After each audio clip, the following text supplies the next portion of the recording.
Notre verdict a été rendu dans le cadre d'un procès potentiellement historique en matière de dépendance aux médias sociaux, Meta et YouTube étant essentiellement en procès. Claire Duffy de CNN à la dernière et la plus claire. Quel est le verdict? Je comprends que vous avez des nouvelles. Eh bien, Boris Brana, Meta et YouTube ont tous deux été reconnus responsables dans cette affaire de négligence et de la manière dont ils ont exploité leur plateforme, en construisant ces fonctionnalités qualifiées de addictives pour les jeunes et également reconnues responsables de ne pas avoir averti les utilisateurs des risques de leur plateforme. C'est donc vraiment un moment important ici. Les jurés ont décidé que Meta porte une responsabilité à hauteur de 70% dans ce qui est arrivé à ce plaignant de 20 ans. YouTube porte une responsabilité de 30%. Mais ils ont découvert que ces sociétés étaient responsables de sa dépendance et des dommages causés à sa santé mentale. Et bien sûr, cela ouvre la voie à des verdicts potentiellement similaires dans des centaines de cas similaires. Un moment tellement énorme ici. Nous attendons plus d'informations sur ce à quoi pourraient ressembler exactement les dommages financiers dans cette affaire. Mais il s'agit là encore d'un moment historique où Meta et YouTube sont reconnus responsables de la création de fonctionnalités addictives qui ont nui à la santé mentale des jeunes. Très bien.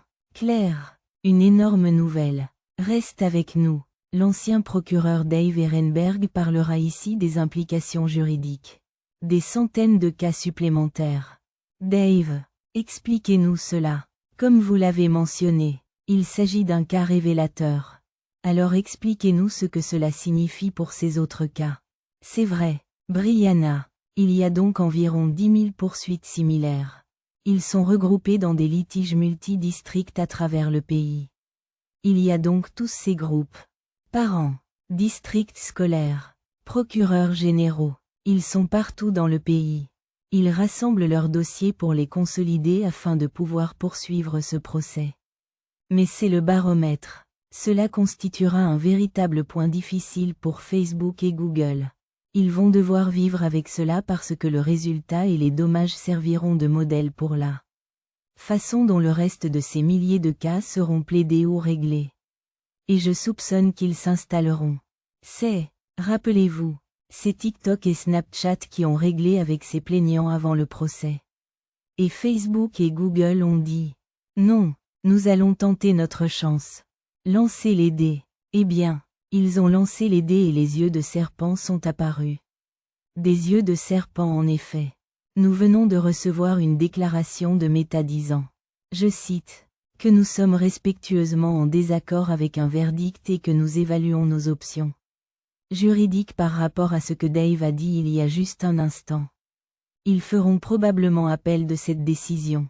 Faisons venir Brian Stilter, qui suit les dernières nouvelles.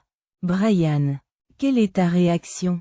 C'est exact. Et cette déclaration de Meta est venue il y a quelques instants de la société. Il s'agit du deuxième verdict dans une affaire contre Meta en autant de jours. Il y a eu cette affaire au Nouveau-Mexique hier. Ce jury a déclaré Meta également responsable. Ce chiffre de 375 millions de dollars. Meta a déclaré qu'il ferait appel. Maintenant, Meta réagit à nouveau aujourd'hui.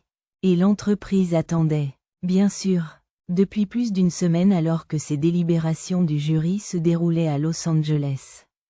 L'entreprise réagit à cette affaire en disant que oui, elle évalue ses options juridiques, sans dire immédiatement qu'elle fera appel.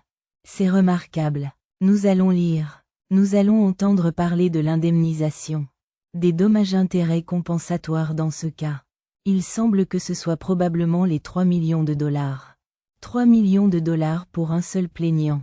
C'est important, mais pour Meta, cela représente bien sûr une très petite somme d'argent. Nous parlons ici de certaines des plus grandes entreprises de la planète, valant des milliards. Meta a donc pesé jusqu'à présent. Je pense que nous entendrons quelque chose de similaire de la part de Google, également propriétaire de la société mère de YouTube. Quelques autres acteurs des médias sociaux ont en fait décidé dès la veille du procès d'éviter de passer par ce processus de procès. d'éviter de faire face à un jury. Et cela en dit long en soi. Mais Meta et Google sont allés de l'avant. Et maintenant nous avons cette décision vraiment importante. J'ai l'impression qu'en Amérique et dans le monde entier, nous sommes au début d'une conversation sur ce que les smartphones et les sociétés de médias sociaux ont fait à notre société. Les points positifs, oui, mais aussi les points négatifs. Nous n'en sommes qu'au début de cette conversation. Même si cela fait de nombreuses années. Et même si nous en sommes aujourd'hui au point où des procès ont lieu sur le caractère addictif de ces technologies, nous ressentons tous l'attrait addictif de ces outils. Nous en ressentons tous les conséquences dans nos propres vies. J'aimerais le voir exposé lors d'un procès. Voir les effets sur une personne ainsi élevée devant un jury.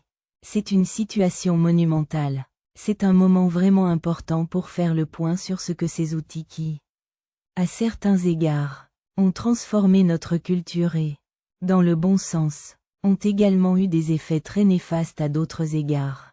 Tellement vrai. Brian, merci beaucoup. Restez à nos côtés. Je souhaite faire venir Jacob Ward, journaliste technologique qui héberge le podcast Rip Current. Waouh, Jacob. Et pour répondre au point soulevé par Brian. Oui, il s'agit d'une petite somme d'argent. Mais il y a beaucoup plus de cas et cela témoigne également de la manière dont ces entreprises font des affaires. Il y a une conversation en cours sur la manière dont les sociétés de médias sociaux fonctionnent et sur l'influence qu'elles exercent. Mais je pense qu'à une époque où l'on a le sentiment que les sociétés de médias sociaux ont peut-être pris avec condescendance certains utilisateurs des médias sociaux et les personnes qui se plaignent de leurs effets. Peut-être qu'ils doivent écouter un peu plus et cela pourrait vraiment affecter leurs résultats financiers et la façon dont ils font des affaires. Je veux dire, oui, du point de vue du simple dollar par centime. Bien sûr, 3 millions de dollars pour un plaignant individuel. C'est peut-être quelque chose qu'une entreprise comme celle-ci peut se permettre. Mais il y a 350 affaires familiales en cours derrière ce plaignant. Si vous avez 3 millions par personne, cela représente déjà plus d'1 milliard de dollars. Au-delà de cela, 250 autres districts scolaires font la queue pour un